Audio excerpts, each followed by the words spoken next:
참된 지식에 관한 말씀을 함께 살펴보도록 하겠습니다. 고린도 교회에 한 가지 논란이 일어났습니다. 예수 믿는 성도가 우상에게 바쳐진 고기를 먹어도 되는가, 아니면 안 되는가, 찬반으로 나누어졌습니다. 그리고 이는 고린도 교회 전체를 시끄럽게 하는 아주 심각한 문제가 되었습니다. 그래서 여러 정황을 보았을 때 고린도 교회는 이 문제로 인하여서 사도 바울에게 편지를 합니다. 일종의 이 논란과 관련한 고문을, 의견을 구하는 것이죠. 여기서 우리는 생각할 수 있습니다. 어떻게 이렇게 시시콜콜하게 교회에서 우상에 바쳐진 고기와 관련한 논란으로 말다툼, 싸움을 할 수 있는가? 우리로 말하자면 제사상에 차려진 음식, 이것을 먹을 것인가 말 것인가? 왜 굳이 교회가 이것에 목숨을 걸며 서로 싸우는가? 우리는 생각할 수 있습니다. 하지만 이 문제는 우리가 현재의 관점에서 생각하는 그 정도의 시시콜콜한 문제가 아닙니다. 본문 당시의 사회 문화적인 배경을 우리가 살펴보면 이 문제는 보다 심각한 사안이었습니다. 이 문제는 다음과 비슷한 문제라고 우리가 볼 수가 있는데요. 근래 우리가 환경 문제와 관련해서 플라스틱류의 사용을 자제하자, 이러한 소리가 이곳저곳에서 많이 나오죠. 왜 국가적으로도 그래서 일회용 플라스틱 사용을 규제하는 모습을 우리가 카페 같은 곳에서 우리가 자주 볼 수 있지 않습니까?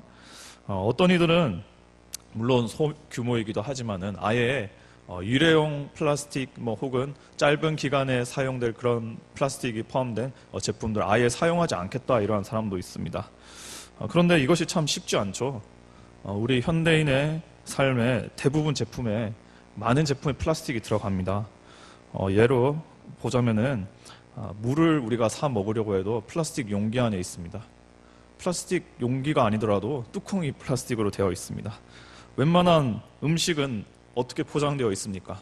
플라스틱 비닐에 포장되어 있습니다. 이렇게 플라스틱이 없으면은 사실 불편한 게 우리의 삶이지 않습니까? 지금 고린도 교회의 이 우상 제물로서의 고기 문제가 이것과 비슷합니다. 유사합니다. 근데 훨씬 더 심각합니다.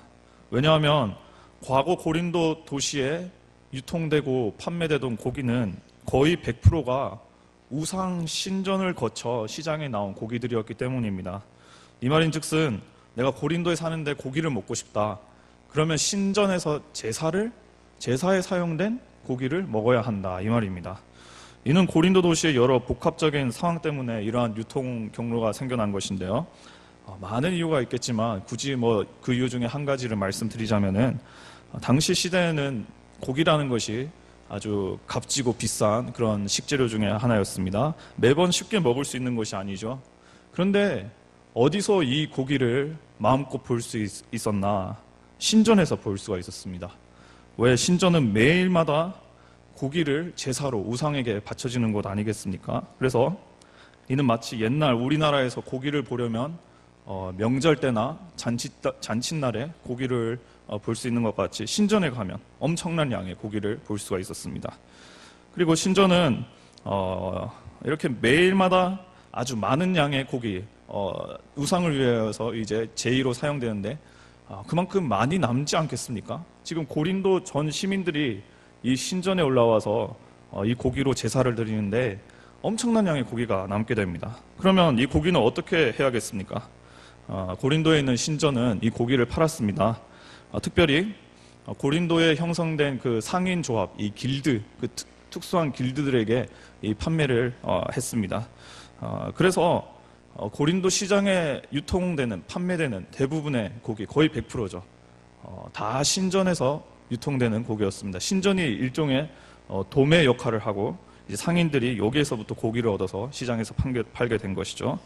따라서 고린도 교회의 이 고기 문제는 심각한 문제가 아닐 수가 없었습니다. 고기가 먹고 싶으면은 우상에게 드려진 고기를 먹어야 하니까요. 그래서 고린도 교회에 이제 우상 제물과 관련한 이 문제가 이제 논란이 되고 큰 싸움거리로 이제 번지게 된 것이죠.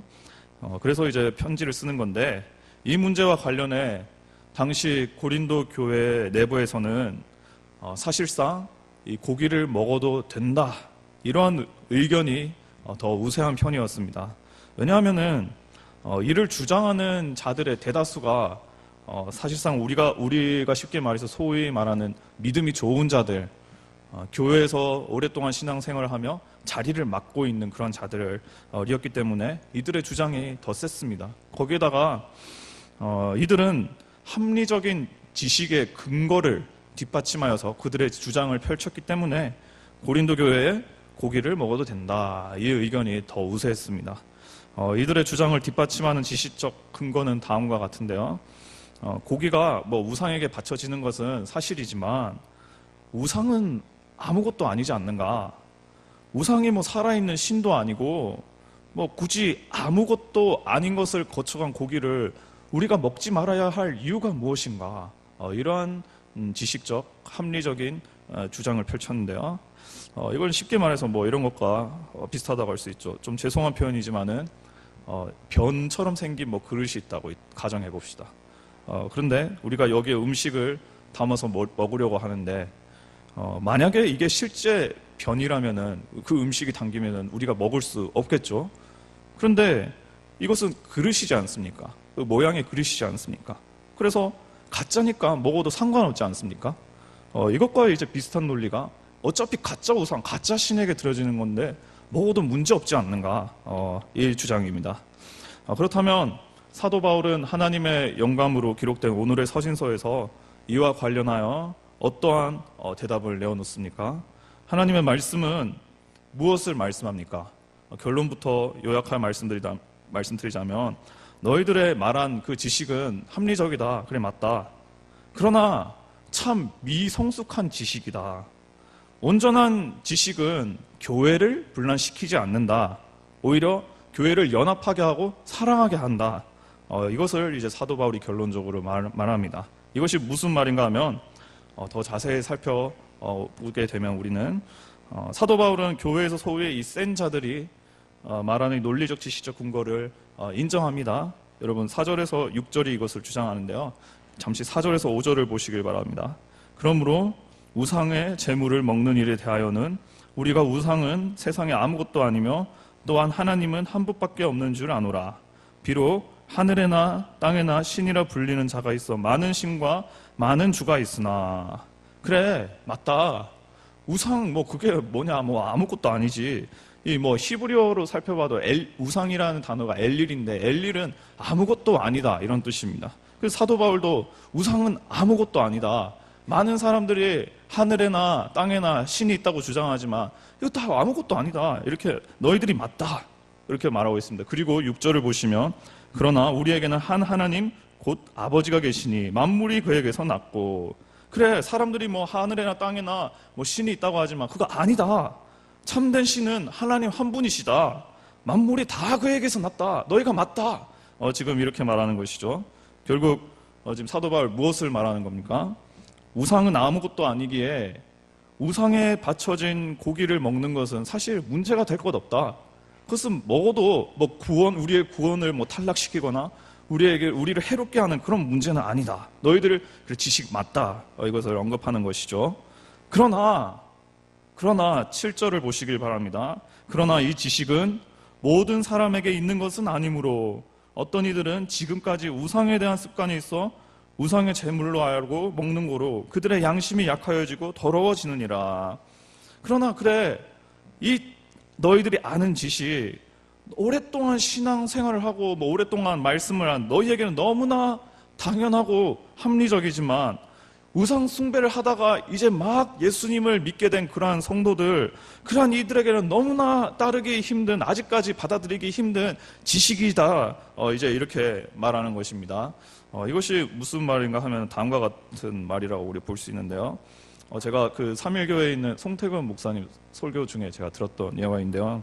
그 하루는 목사님께서 급한 신방 전화를 받으셨다고 합니다. 그래서 전도사님 한 분을 데리고 얼른 신방을 가셨습니다.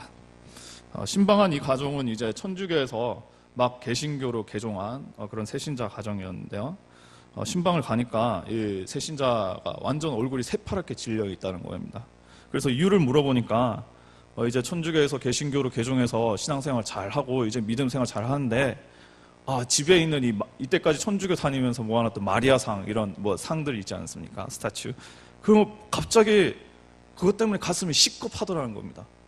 이것 때문에 너무나 무서워가지고 혹시나 내가 이거를 치우면은 마리아한테 저주를 받을까봐 뭐 그런 의미에서 이제 목사님을 불렀다는 것이에요. 그래서 목사님한테 예배 좀 이렇게 인도해 주시고 그 우상 이제 좀 치워달라고 이제 부른 것입니다. 근데 사실 여러분 생각해 보십시오. 우상을 치운다고 내가 우상을 치운다고 무슨 일이 생깁니까? 뭐 저주가 일어납니까? 굉장히 샤머니즘적인 발상 아니겠습니까? 그럼 목사님은 어떻게 여기에 대처했겠습니까? 뭐 걱정 안 하셔도 됩니다. 당신의 손으로 직접 치우십시오. 그게 믿음입니다. 목사님께서 이렇게 하셨겠습니까? 원하시는 대로 하게 했다고 합니다. 아예 그냥 통성 기도를 부흥회처럼 그 자리에서 하고, 그리고 그 상들은 그 새신자가 치운 게 아니고 목사님과 전도사님이 직접 치우겠다. 뭐 그러한 일화를 설교 중에 말했습니다. 이렇게 막 믿은 신자는 우리가 아는 지식에 이르기까지 시간과 과정이 필요한 것을 알기에 진리를 훼손하지 않는 문제에 있어서 그 신자의 요구를 들어준 것이죠. 그래서 더 하나님을 온전하게 믿을 수 있도록 목사님께서 이렇게 지혜로운 목양을 펼치신 것이라 우리가 볼 수 있는 것이죠. 지금 7절의 내용이 이거와 이제 비슷하다고 볼 수 있습니다. 물론 오랫동안 신앙생활하고 말씀을 아는 자들의 입장에서 우상에게 바쳐졌던 음식 먹어도 상관없습니다. 그런데 고린도에서 한참 우상 숭배를 하다가 그 신전에서 그 많은 신들을 섬기다가 이제 갓 유일한 삼위일체 하나님을 믿게 된 이들의 그 새신자들의 입장에 있어서는 이것은 납득하기 어려운 거예요. 정말 결심하고 이제 나 유일한 하나님만 믿어보겠다. 이때까지 많은 우상들이 있었지만 다 제끼고 하나님만 믿어보겠다. 이렇게 너무나 어려운 결정을 내렸는데, 그런데 뭐 우상에 바쳐진 음식을 또 먹고 다시 옛날 습관을 이렇게 살리는 것, 이거는 좀 그들에게는 너무나 어려운 지식이고 결단이다. 얼마나 이들에게 혼란이 가중되는 문제이겠습니까? 그래서 사도 바울은 말합니다. 9절을 보시길 바랍니다. 그런즉 너희의 자유가 믿음이 약한 자들에게 걸려 넘어지게 하는 것이 되지 않도록 조심하라. 너희가 아는 지식을 근거한 자유가 연약한 자들을 넘어지지 않도록 하라. 그리고 11절을 보시길 바랍니다. 그러면 내 지식으로 그 믿음이 약한 자가 멸망하느니라. 그는 그리스도께서 위하여 죽으신 형제라. 너희의 그 아는 지식 때문에 그리스도께서 위하여 죽으시고 죽으심으로 살리신 그 형제들이 멸망의 길을 걷지 않도록 하라. 그렇게 이제 말하는 것이죠. 그래서 편협한 지식의 시각으로 교회를 조금 힘들게 하고 분란시키고 온 교회에 좀 힘들게 하는 그들을 이제 권면하는 것입니다. 사랑의 관점에서 이 문제를 해결하라, 이렇게 권면하는 것입니다. 결론적으로 13절에서 바울은 나는 형제들을 위하여서라면은 고기를 먹지 않겠다, 이렇게 하면서 아주 스트레이트하게 결론을 이제 말해주는 것이죠. 여러분, 이것을 정리하자면 우리는 오늘 본문 8장 1절에서 3절의 구절로 오늘의 본문을 정리할 수가 있습니다. 사실 오늘 본문의 결론은 그 바로 서두에서부터 바로 이제 등장하는 것이거든요. 1, 2, 3절요. 그러니까 본문의 그 형식은 연역적 방식입니다. 결론부터 말하고 그리고 그걸 설명하는 방식입니다. 그래서 여러분, 우리가 8장 1, 2절, 3절을 보면 되는데 8장 1, 2절을 보시길 바랍니다. 우상의 제물에 대하여는 우리가 다 지식이 있는 줄을 아나. 지식은 교만하게 하며 사랑은 덕을 세우나니 만일 누구든지 무엇을 아는 줄로 생각하면 아직도 마땅히 알 것을 알지 못하는 것이요. 재미있는 점은 이것입니다. 하나님의 말씀은 교회의 유익을 생각하지 않는 고린도 교회, 소위 말하는 잘 나가는 성도들, 믿음 좋은 성도들의 그 아는 지식을 엄청 꼬집습니다. 왜 이들은 계속 고기를 먹어도 된다, 어떤 아는 지식을 바탕으로 이것을 먹어도 된다, 이렇게 주장했잖아요. 이것이 이제 미성숙하다, 너희들이 아는 것 같지만 아는 것이 아니다, 미성숙하다, 이렇게 꼬집고 있습니다. 그리고 도리어 이것은 교만한 것이다. 이렇게 말합니다. 좀 안다고 그 우위의 지식을 바탕으로 남을 정죄하고 남을 어렵게 낙심시키고 시험에 들게 하는 것, 이것은 교만이다. 지식이 아니고 교만이다. 사도 바울은 이것을 정의하고 있습니다. 그렇다면 참된 지식이란 무엇입니까? 참된 지식. 참된 지식이란 요한복음 8장 23절에서 진리가 너희를 자유케 한다 이렇게 말하지 않습니까? 참된 지식은 우리를 자유케 하는 그 말씀의 실현이 있는, 말씀의 진정한 실현이 나타나는, 실천이 있는 지식이 참된 지식입니다. 요한일서 2장 3절을 보게 되면 우리가 그의 계명을 지키면 이로써 우리가 그를 아는 줄로 알 것이요. 아는 것은 그냥 참 지식을 이해하는 것이 아니고 말씀을 지키는 것, 지켜 행하는 것이 참된 지식이라 말하지 않습니까? 그래서 오늘 본문 8장도 참된 지식은 그냥 뭐 몇 가지 아는, 내가 뭐 아는 어떤 합리적인 뭐 지식, 이것을 말하는 게 아니고 진짜 지식은 교회를 혼란스럽게 하고 교회 뭐 새신자들을 시험에 빠뜨리는 그것이 뭐 그 우월한 어떤 논리가 그게 참된 지식이 아니라 연약한 이한 형제들을 위하여 큰 그림으로 나의 지식을 실현하는 것, 이 나의 자유로 지식을 어떨 때는 제한하고 필요할 때는 사용함으로 교회를 사랑으로 세우고 교회를 연합하게 하는 것이, 그것이 바로 참된 지식이다. 오늘 말씀은 이렇게 우리에게 결론 짓고 있습니다. 성도님 여러분, 참된 지식은 그냥 우리가 알고 있는, 뭐 이해하고 있는 뭐 그런 것이 아닙니다. 지식은 내가 알고 지키는 것이 지식입니다. 그리고 교회를 이롭게 하는 참된 지식은 사랑을, 내가 아는 사랑을 실천하고 행함으로 교회의 연합을 실현시키는 것, 그것이 참된 지식입니다. 가령 뭐 나는 이제 새벽기도 나오는데 새벽기도 나오지 않는 그런 성도가 있다고 생각해 봅시다. 너 뭐 왜 그러냐? 그게 뭐 성숙한 성도의 모습이냐? 새벽기도 좀 나오라. 물론 여러분 새벽기도 나와야 합니다. 꼭 나오십시오. 나오는 것이 신앙의 유익입니다. 그런데 어떠한 경우에는 이러한 말이 상대방을 시험에 들게 하기도 한다고요. 본인은, 상대방이 들었을 때는 뭐 본인은 그래 뭐 새벽기도 나와서 참 우월한 신앙인인데 그래 나는 뭐 아니라는 말인가? 내 신앙은 뭐 쓰레기라는 말인가? 하면서 본인 그 듣는 사람 입장에서는 굉장한 시험을 당할 수 있다는 것이죠. 그리고 이러한 발언의 문제 중 하나가 무엇이냐면 오늘 말씀에도 꼬집고 있지만은 나는 새벽기도 나오는 사람이다. 은연중에 나의 우월함을 나타내는 그런 위험성이 있습니다.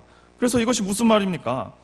참된 지식은 우리 형제 자매들을 날카로운 어떤 논리로 찢어버리고 날카로운 어떤 예리한 통찰력이 나에게 있다고 생각하여서 그것을 주입하는 것이 참된 지식이 아닙니다.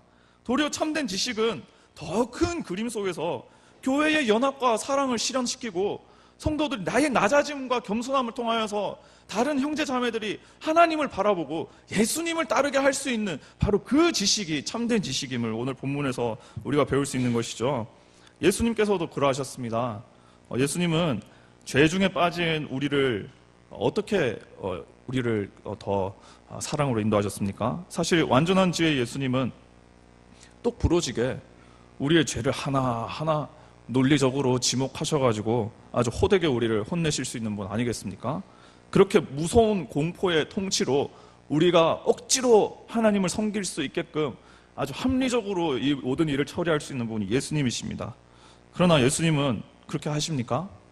오히려 우리 연약한 죄성이 있는 우리들을 이해하셔가지고 당신이 죽임을 당하십니다. 오히려 당신이 우리의 죄를 뒤집어 쓰십니다. 한없이 자신을 낮추십니다. 그래서 교회의 연합과 사랑을 이루시고, 그래서 우리가 기쁨으로 하나님 누리고 하나님 만날 수 있는 은혜를 하나님께서 이렇게 실현시키는 것입니다. 이것이 참된 지식입니다. 이것이 교회를 이롭게 하고 이것이 우리를 자유케 하는, 이것이 참된 지식입니다. 하나님의 뜻을 이루는 행함에 있는 지식이 참된 지식이라는 것이죠. 우리는 참된 지식을 실천하고 있습니까?